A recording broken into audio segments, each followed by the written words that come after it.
एकादशी का उद्यापन बड़े महीने में माघ शुक्ल एकादशी के दिन, माघ का महीना हो, शुक्ल पक्ष की, जम के बोलिए एकादशी हो, प्रयास करना कि आप उद्यापन करें। भले 5, 10, 11, 12 जितनी एकादशी हो जाए, 26 हो जाए तो ज़्यादा अच्छी है, नहीं तो आप करें तो माघ महीने की शुक्ल पक्ष की एकादशी के दिन आप उद्यापन करें, प्रयासरत करें। का अगला वर्णन ध्यान से सुनिएगा।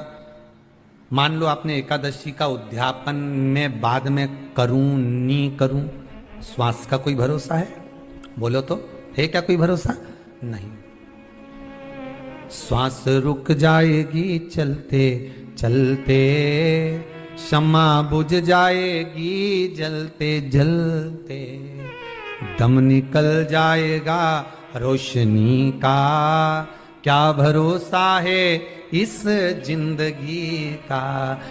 कोई भरोसा है कि आप 26 एकादशी पूरी कर पाओगे? जब 26 एकादशी पूर्ण हो जाए तब आप उद्यापन एक बार का जरूर करें। किसी के मृत्यु के बाद आपने जो एकादशी दी है, जैसे कोई परदादा गए, दादा गए, कोई बुजुर्ग गया, पंडित जी ने कहा एकादशी का दान दो, आपने दे दी 5 एकादशी, 4 एकादशी, 3 एकादशी, 2 एकादशी, आपने जो एकादशी दी है, मना नहीं, दो और देना चाहिए। दान धर्म पुण्य तो करते रहना चाहिए, जब मन मिले तब कर दो, मौका मिले तब करो। तो एकादशी जो आपने दी है, और आपने किसी जीव को एकादशी दी है जो चला गया है, उस जीव को जब एकादशी दे देते हो, उसकी 11 एकादशी, 5 एकादशी, 3 एकादशी जितनी आपने दी है उतनी पूरी हो जाती है। उसके बाद में एकादशी का एक व्रत नहीं रखना चाहिए, उसके बाद फिर अगला एकादशी का व्रत धारण करना चाहिए। वापिस फिर पुनः। तो क्या करोगे उस दिन? जिस दिन आपने एकादशी जीव को दे दी, 5 एकादशी दी, तो छठी एकादशी पे क्या करोगे उसको? ये नहीं कि आपको अन्न खाना है, आपको व्रत नहीं रखना, पर आपको अन्न का सेवन नहीं करना। उस दिन दूध की सामग्री, कोई फ्रूट्स, कोई फल आपको उस दिन ग्रहण कर लेना, पर आपको ये नहीं करना है कि हमने तो एकादशी करी ही नहीं है आज, तो हम अन्न खा लेंगे। नहीं, कथा में वर्णन आया था, कल कथा में कहा था, मुर को जब मारने का समय आया, पाप सामने आ गया, भगवान ने उस पाप को किसमें ले जाकर छोड़ा? पाप पुरुष को अन्न के भीतर। पाप पुरुष कहां गया? अन्न के भीतर। एकादशी के दिन एक दिन पाप पुरुष अन्न के भीतर रहता। एकादशी का अगला वर्णन ध्यान से सुनिएगा। मान लो आपने एकादशी का उद्यापन में बाद में करूं नहीं करूं, श्वास का कोई भरोसा है? बोलो तो, है क्या कोई भरोसा? नहीं। कि आप 26 एकादशी पूरी कर पाओगे? नहीं, किसी ने देखा हो तो बात दूसरी। एक बार वो युधिष्ठिर के सामने कोई मांगने के लिए, एक दरवाजे पर कोई दान मांगने के लिए आ गया युधिष्ठिर के पास, और युधिष्ठिर ने कह दिया, महाराजा युधिष्ठिर बोले कल आकर ले जाना, कल आओ ले जाओ।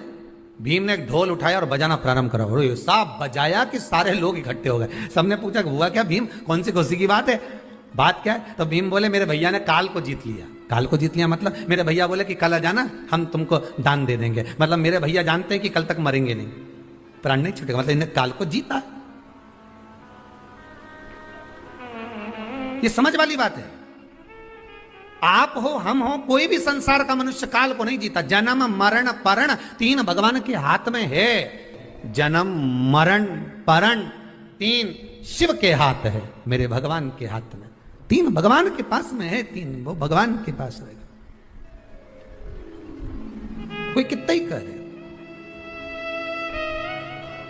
ना आपका ना हमारा, क्या भरोसा है इस जिंदगी का? है कल नहीं, क्या भरोसा? तो फिर मान लो हमने 7 एकादशी का व्रत कर लिया और उद्यापन नहीं कर पाए, 26 का इंतजार कर रहे थे और उससे पहले निपट गए, तो फिर उद्यापन ऊपर करोगे? अरे बोलो तो सही, उद्यापन कहां करोगे? सारे व्रतों में केवल एक व्रत ऐसा होता है एकादशी का, जिसका उद्यापन पहली एकादशी पर भी कर सकते हो। सारे उद्यापन में केवल एक उद्यापन ऐसा होता है, सारे व्रतों में एक व्रत का उद्यापन ऐसा होता है, वो है एकादशी का। ये जरूरी नहीं कि 26 पूरी होगी तभी तुम करोगे, या तो पहली में ही कर लो या फिर 26 पूरी हो तब कर। पर उद्यापन अगर तुमको ऐसा लगे कि हाँ मैं अभी तो जीऊंगी हो, अभी तुम्हारा बाल भी धोला नहीं हुआ, तुमको ऐसा लगे तो अभी तो मैं तो बढ़िया, तो फिर भले मत करो। पर एकादशी का नियम कह रहा है, एकादशी का यहां 18 नियम में से एक नियम कह रहा है कि एकादशी का उद्यापन पहली एकादशी पर भी हो सकता है, पहली पर भी कर सकते, फिर तुम्हारा मन पड़े तब। क्यों? तो पहली पर करने से क्या फल मिलेगा? तो एकादशी की नियमावली कहती है, अगर मान लो आपने पहली एकादशी पर भी उद्यापन कर लिया, इसके बाद में जितनी एकादशी करोगे वो सारी तुम्हारे खाते में जुड़ती जाएगी। मतलब बैंक में खाता खोल लो, ठीक है, खाता खोल लिया, अब जितना कमाता जाओगा उसमें डालते जाओ, जितनी कमाई करके लाओगे उसमें जमा करते जाओ। एकादशी एक बार उद्यापन पहले में भी हो गया तो बाकी का पुण्य तुम्हारे खाते में आ जाएगा, उसका पुण्य। एकादशी का उद्यापन बड़े महीने में माघ शुक्ल एकादशी के दिन, माघ का महीना हो, शुक्ल पक्ष की जम के बोलिए एकादशी हो, प्रयास करना कि आप उद्यापन करें, भले 5, 10, 11, 12 जितनी एकादशी हो जाए, 26 हो जाए तो ज़्यादा अच्छी है, नहीं तो आप करें तो माघ महीने की शुक्ल पक्ष की एकादशी के दिन आप उद्यापन करें, प्रयासरत करें, प्रयास करें। बड़े महीने के अंतर्गत जो उद्यापन, हाँ चतुर्मास के अंतर्गत उद्यापन नहीं होता एकादशी का, बहुत ध्यान दीजिए तुम्हारा। ये जो सावन भादो कुंवर कार्तिक जो 4 महीना होते हैं भगवान के शयन करने के, इसके अंतर्गत एकादशी का उद्यापन नहीं होता, और इसके अंतर्गत उद्यापन करना भी नहीं चाहिए एकादशी हमारा। एकादशी का उद्यापन माघ महीने की शुक्ल पक्ष की एकादशी के दिन आप बहुत प्रेम से आनंद के साथ करिए महाराज। परंतु एकादशी के उद्यापन में सबसे ज्यादा अगर कुछ जरूरी होता है तो 24 तरह का नैवेद्य जरूरी होता है। कितने तरह का? 24 तरह का नैवेद्य। अब आप कहोगे गुरुजी उद्यापन हम कर रहे हैं एकादशी का, तो उसमें तो फलहार का हमें नैवेद्य बनाना चाहिए, तो फिर ये पुराण के अंतर्गत स्कंद पुराण में ये चीज लिखी है कि एकादशी का जब उद्यापन करते हैं तो 24 तरह का नैवेद्य बनाकर सिद्ध करते हैं। 24 तरह का नैवेद्य जान रख लेना, हलवा बना लो, खीर बना लो, पूड़ी बना लो, सब्जी बना लो, पकौड़ा बना लो, भजिया बना लो, ऐसे 24 तरह का नैवेद्य अलग अलग चाहिए। पर लोग क्या करते हैं, खोपरा पाक बनवा लेते हैं 1-2 किलो और 24 जगह रख देते हैं। स्वीकृत नहीं है। 24 तरह का नैवेद्य रखा जाता है।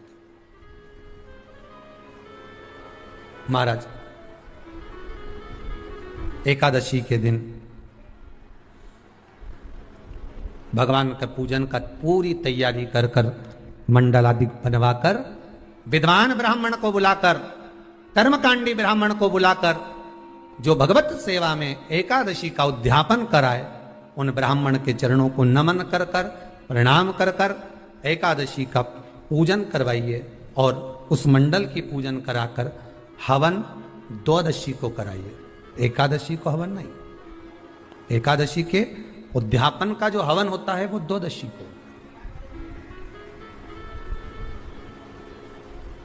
एकादशी का उद्यापन द्वादशी को बड़े प्रेम से आप खूब आनंद से हवन पूजन कराओ। पूजन कराने के बाद, हवन कराने के बाद 26 जोड़े ब्राह्मण ब्राह्मणी के बुलाकर भोजन कराकर उनको भाव से जो आप समर्पित कर सकते हो, जितनी आपकी सामर्थ्यता हो, उस सामर्थ्यता के अनुसार आप दान धर्म पुण्य करो, आप उन्हें प्रदान करो। और बन सके तो एकादशी की रात्रि को भी जागरण करें और द्वादशी के दिन जिस दिन हवन करें उसकी भी रात्रि को कुछ जागरण करें। जागरण का मतलब पहले भी कथा में कहा, प्रदोष की कथा में वर्णन किया था। हम ये नहीं कहते कि तुम पूरी रात जगो, हमारा तो निवेदन है 15 मिनट का करो, आधे घंटे का करो, 20 मिनट का करो, पर रात्रि के समय थोड़ी देर अगर एकादशी का उद्यापन कर रहे हो तो जागरण थोड़ी सी देर अवश्य करें। नहीं कर सकते अकेले बैठकर राम नाम जप लें, भजन कर ले, पर करो।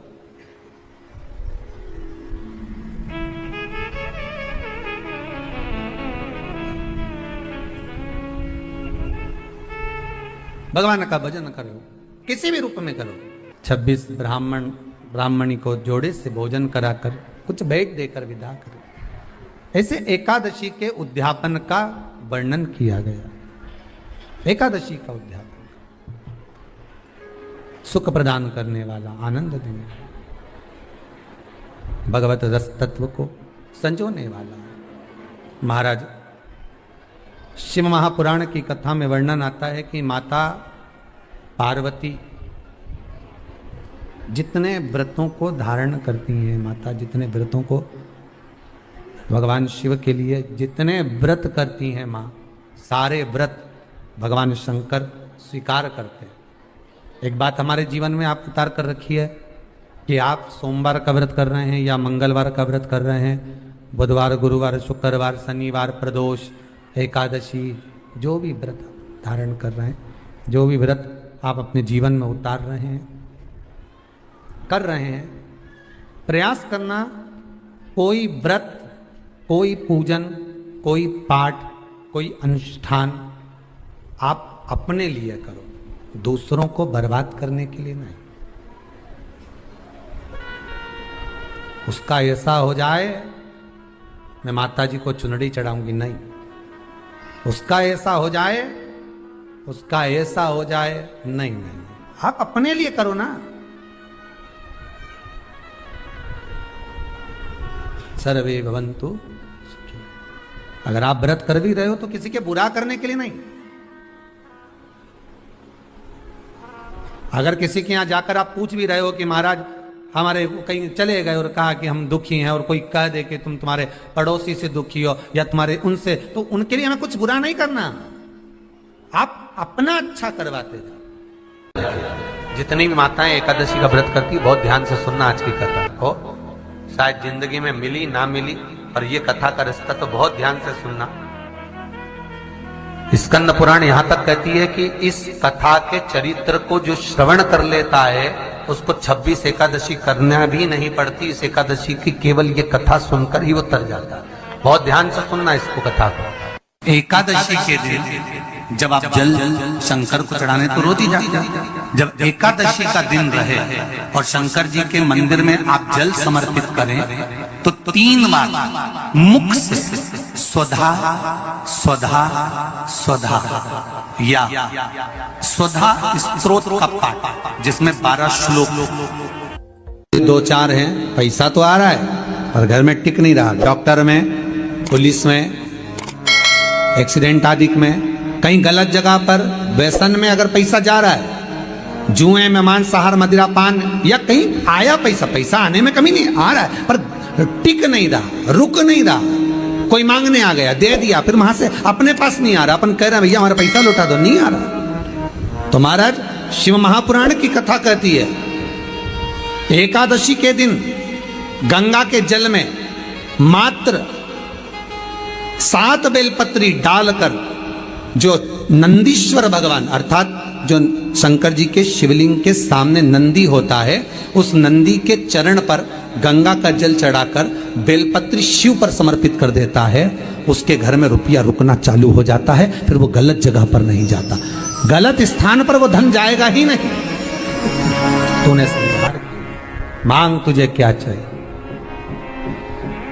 एकादशी ने भगवान विष्णु से कहा, नाथ प्रभु वर दे दो, मृत्यु लोक में जो मनुष्य मेरा व्रत करेगा, चाहे जलचर, थलचर, वायुचर या सांसारिक मनुष्य, मेरा अगर एकादशी का व्रत करेगा, प्रभु उसके यहां धन धान्य वैभव सुख संपदा बढ़ेगी और उस जीवात्मा को नरक नहीं भोगना पड़ेगा, सीधे वैकुंठ का उसको वास मिलेगा। जब जीव आत्मा को लेकर चला जाएगा, यम के दूत जब बंदी बनाकर ले जा रहे होंगे उस जीवात्मा को, जिसके प्राण छूटे होंगे, यम के दूत जब बंदी बनाकर ले जा रहे होंगे, तब मुझे वर दो कि मैं इसका हाथ पकड़कर बेतन्नी से पार उतार कर सारे नरकों से निकालती हुई आपके धाम में लेकर आऊं।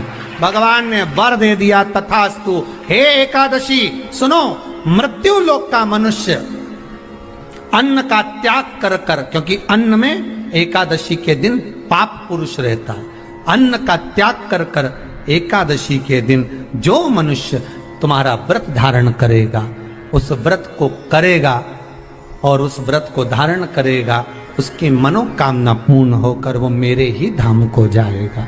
ये तो हुआ एकादशी के जन्म की कथा। एकादशी के दिन गंगा के जल में मात्र 7 बेलपत्री डालकर जो नंदीश्वर भगवान अर्थात जो शंकर जी के शिवलिंग के सामने नंदी होता है, उस नंदी के चरण पर गंगा का जल चढ़ाकर बेलपत्री शिव पर समर्पित कर देता है, उसके घर में रुपया रुकना चालू हो जाता है। फिर वो गलत जगह पर नहीं जाता, गलत स्थान पर वो धन जाएगा ही नहीं। बेटा अगर व्यसन में पड़ा हुआ है, मदिरापान में पड़ा हुआ है, मांसाहार में, जुए आदि में जा रहा है, तुम्हें लग रहा है कि मेरा बेटा गलत मार्ग पर जा रहा है, ये मित्र दोस्ती गलत हो रही है, वो सही जगह पर आ जाए। करना है एकादशी।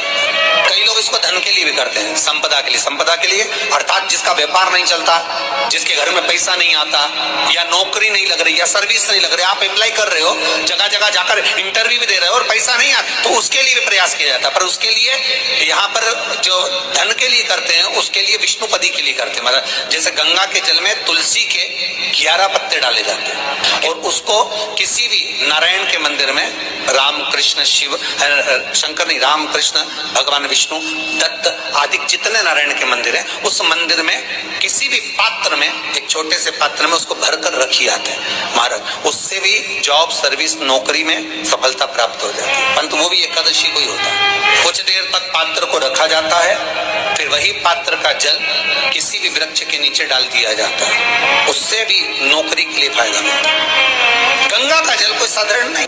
दशमी, एकादशी और द्वादशी, इन 3 तिथियों पर एक रोटी में थोड़ा सा मीठा रखकर सोमक पितृ का नाम लेकर यदि गाय को खिला दिया जाता है, तो अगर कोई पूर्वज प्रेत योनि में भी पड़ा हुआ होता है, भटक रहा होता है, जिसको पिंड नहीं मिला, जो अचानक मर गया होता है, अधोगति में चले गया होता है, उस जीव की मुक्ति दशमी, एकादशी और द्वादशी, ये 3 दिन सोमक पितृ का नाम लेकर रोटी में, पूरी में मीठा रखकर अगर गाय को खिला दिया जाता है, ये 3 दिन तक, तो वो पितृ कभी भटकते नहीं है, उनको मुक्ति प्राप्त हो जाती है मोक्ष में।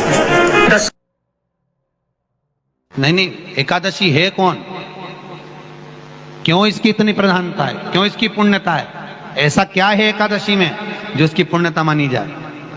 कौन है ये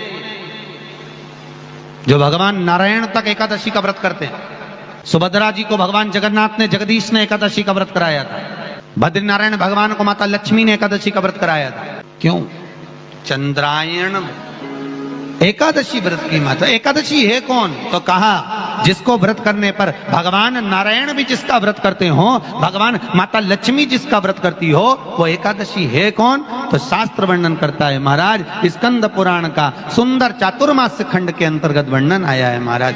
एक बार भगवान विष्णु आनंद में विराजमान थे, पद्मावती और माता लक्ष्मी दोनों उनके पास में विराजी हुई थी।